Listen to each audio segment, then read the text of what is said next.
So another old rule of money was, you have to buy your house because your house is your greatest investment.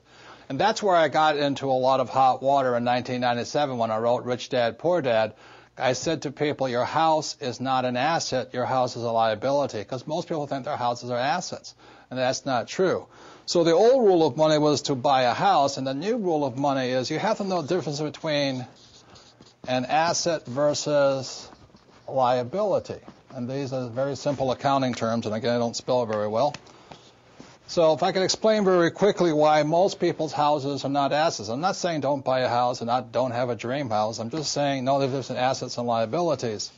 Because when you look at a financial statement, and this is my rough draft of one, this is the basis of financial intelligence, the basis of your financial IQ. This is why your banker asks you for your financial statement. Your banker does not ask you for your report card. The banker does not care if you had great grades or what school you went to. The banker wants to see your financial statement, income, and balance sheet, because this shows them how smart you are financially. This is more sophisticated than just, your credit score. But anyway, financial statements has income, expense, asset, and liability. So when most people buy a house, liability, when most people buy a house, what you have here is a mortgage.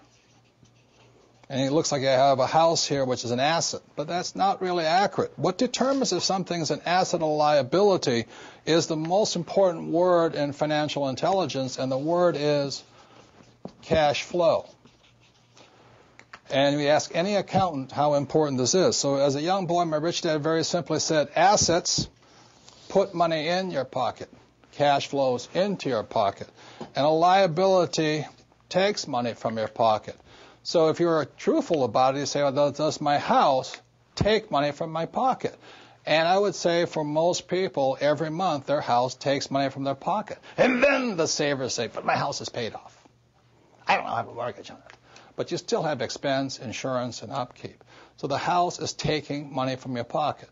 So my point here is this.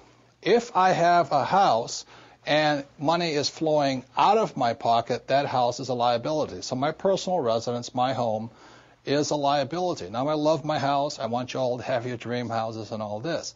But I don't call my personal residence an asset. It's a liability. It's about $15,000 every single month.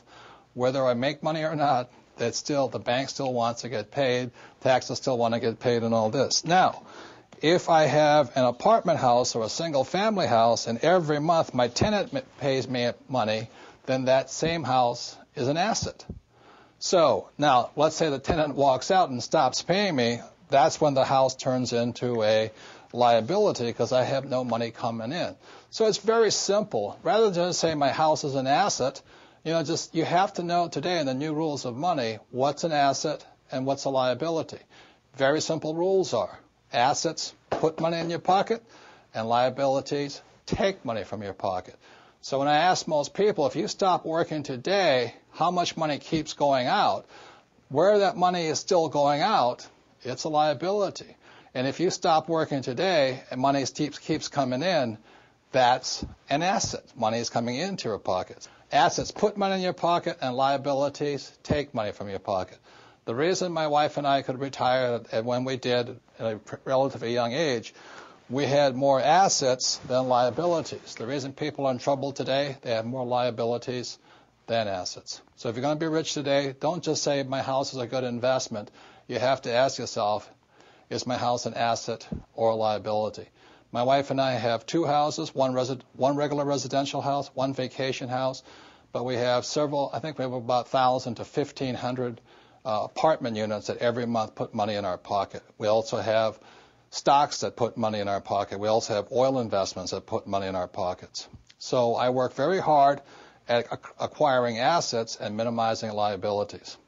And that's the lesson on why the new information, the new rules are you must know assets versus liabilities.